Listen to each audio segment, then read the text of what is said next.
दोस्तों, ठीक आपकी डिमांड के अनुसार आज मैं आपको एक बार फिर असीगढ़ का किला यानी पृथ्वीराज चौहान जी का किला, जिसका सेकंड पार्ट मैं आपके लिए लेके आया हूँ, क्योंकि ये इतना बड़ा इतिहास रखता है अपने पीछे समेटे हुए कि उसको 10-12 मिनट की वीडियो में कैप्चर करना शायद इस इतिहास के साथ और इसकी कहानी के साथ बेईमानी होगा।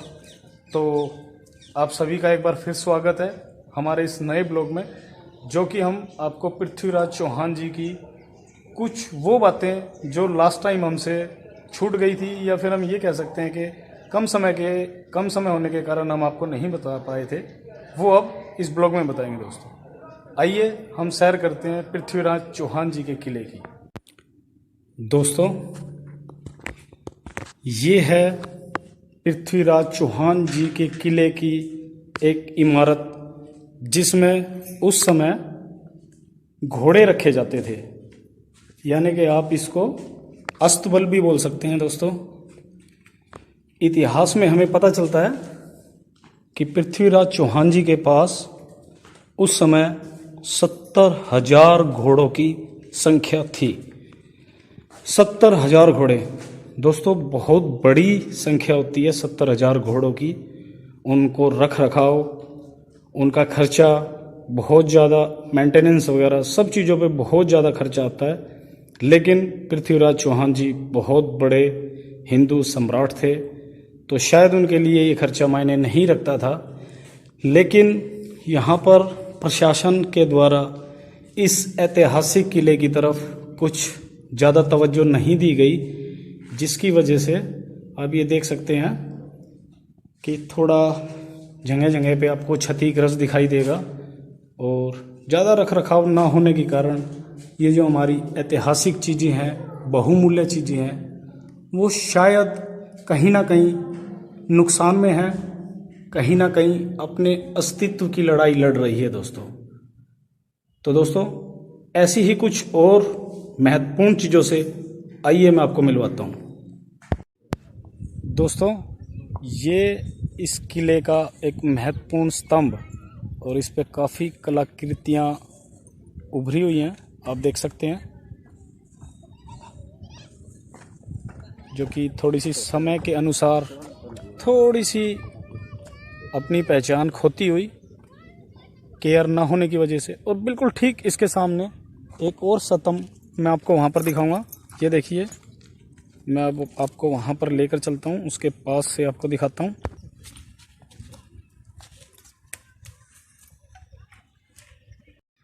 दोस्तों, कुछ बातें अभी भी अनसुलझी हैं इस किले पर। और एक चीज़ मैं आपको और बताऊं, राजा पृथ्वीराज चौहान जी के पास 70,000 घोड़ों के अलावा 500 हाथी भी थे, और ये एक अपने आप में बहुत बड़ी सेना थी। और दोस्तों, उनके पास 13 रानियां भी बताई जाती है, जैसा हम इतिहास में देखते हैं। और उनमें से सबसे प्रमुख रानी जो थी, महत्वपूर्ण, जिसको ज़्यादा तवज्जो दिया करते थे पृथ्वीराज चौहान जी, उनका नाम था संयोगिता, और वो गढ़वाल के शासक राजा जयचंद की पुत्री थी।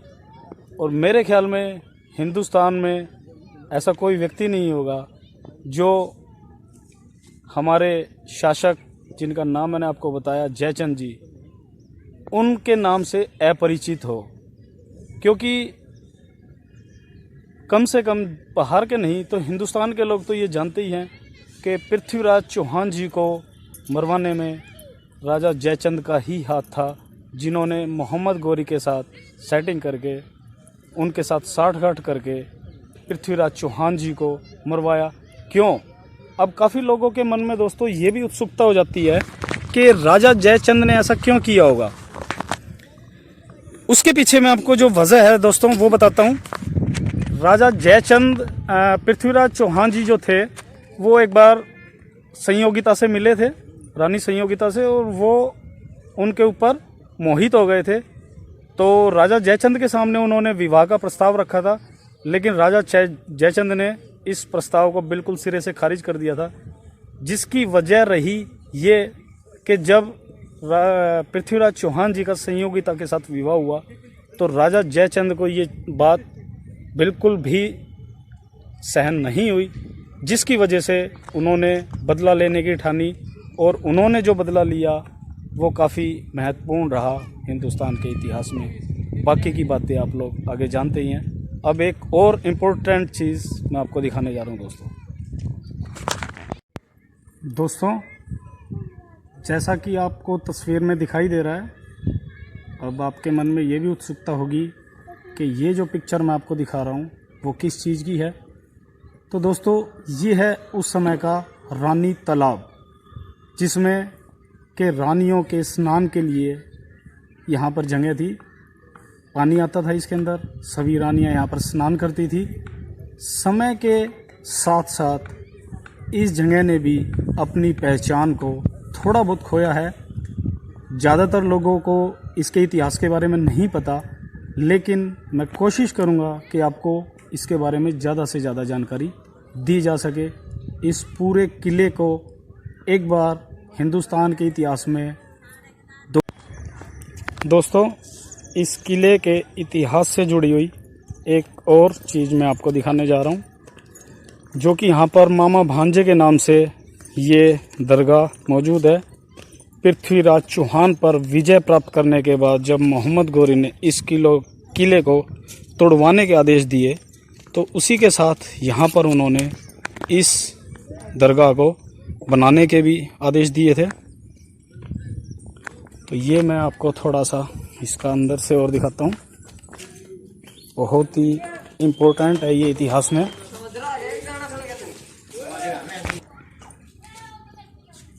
ये दोस्तों इस किले से जुड़ी हुई कुछ प्राचीन इमारतें,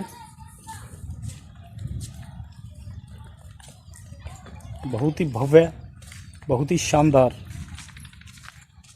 लेकिन शायद गवर्नमेंट के रख रखाव के अभाव में अपनी पहचान को शायद धीरे धीरे खोते हुए, और ये वो दरगाह है जिसका अभी अभी मैंने आपको जिक्र किया है।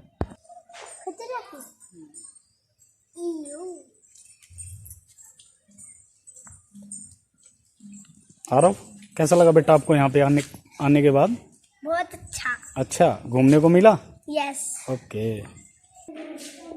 ये दोस्तों उस समय के कारीगर की एक अद्भुत कारीगरी का नज़ारा है। ये वो जगह थी इस किले में, जब भी पृथ्वीराज जी आराम करने के बारे में सोचते थे या रेस्ट करना, जब भी उन्हें चाहते थे वो रेस्ट करने के बारे में, तो वो अक्सर इस जगह पे आते थे। और ये जगह इसलिए ज़्यादा इम्पोर्टेंट है क्योंकि आपको पता है उस समय में कूलर या एसी वगैरह नहीं होते थे, बट कारीगरी का अनुपम उदाहरण यही है कि इस जगह पर जब वो आराम करते थे तो इस पूरी जगह पर बहुत ही सुंदर, बहुत ही ठंडी हवा आती थी, जो कि गर्मी का बिल्कुल नामो निशान नहीं रहता था। बहुत ही प्यारा इसके साथ इसका इतिहास जुड़ा हुआ है दोस्तों। थोड़ा दुख भी होता है कि गवर्नमेंट को इसके रख रखाव की तरफ जितना ध्यान देना चाहिए शायद उतना नहीं दिया। तो दोस्तों, अब कुछ इतिहास की बातें मैं आपको हंसी से भी जुड़ी हुई बताऊंगा। हाय दोस्तों। तो दोस्तों, अब मैं आपको थोड़ा सा इतिहास बताता हूँ हंसी के बारे में। हंसी का नाम जो दोस्तों इतिहास के अंदर है वो बहुत पुराना है। 1038 ईस्वी के अंदर इसे आसी और असीगढ़ के नाम से भी जाना जाता है। अगर आप गूगल पर सर्च करेंगे तो आपको ये किला भी असीगढ़ किले के नाम से मिलेगा, जो कि कालांतर में गल्फ़ कंट्रीज़ में असी को हांसी नाम से संबोधित किया गया, जिसकी वजह से अब इस शहर का नाम हांसी के नाम से जाना जाता है। पुराने समय में हांसी अपनी विश्व प्रसिद्ध तलवारों के लिए भी, तलवारों के निर्माण के लिए बहुत ही ज़्यादा प्रसिद्ध था।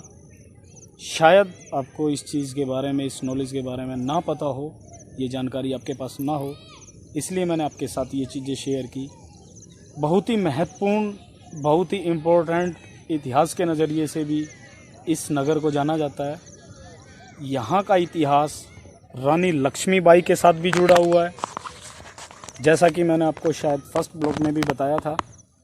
और यहाँ के इतिहास की एक और बात है, आज इस नगर के जो डिस्ट्रिक्ट लगता है दोस्तों वो है हिसार, लेकिन प्राचीन समय में हांसी डिस्ट्रिक्ट होता था और हिसार तहसील होती थी दोस्तों।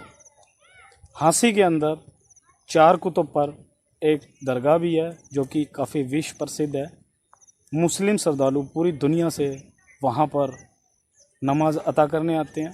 और हांसी के अंदर एक बहुत ही महत्वपूर्ण, बहुत ही शानदार, बहुत ही शांत प्रिय समाधा धाम हांसी, जिसकी वीडियो मैं पहले आप लोगों के लिए डाल चुका हूँ। आप मेरे पहले के ब्लॉग देखकर उस धाम के बारे में जान सकते हैं। कोशिश करूँगा कि उस धाम के बारे में कुछ और ऐसे रहस्य, कुछ और ऐसी चीज़ें जो मैं आपको नहीं बता पाया, वो भी आप लोगों के लिए एक बार दोबारा से लाने का प्रयास करूँगा। तो दोस्तों, आपको हमारी आज की वीडियो, आज का ब्लॉग कैसा लगा, प्लीज़ हमें ज़रूर कमेंट करके बताएं, लाइक करें। Bye bye guys. तो अब मिलेंगे आपको नेक्स्ट ब्लॉग में। अब दोस्तों, आपसे अगले व्लॉग में हमारी मुलाकात होगी। आज का हमारा व्लॉग आपको कैसा लगा, प्लीज़ हमें कमेंट करके बताइए।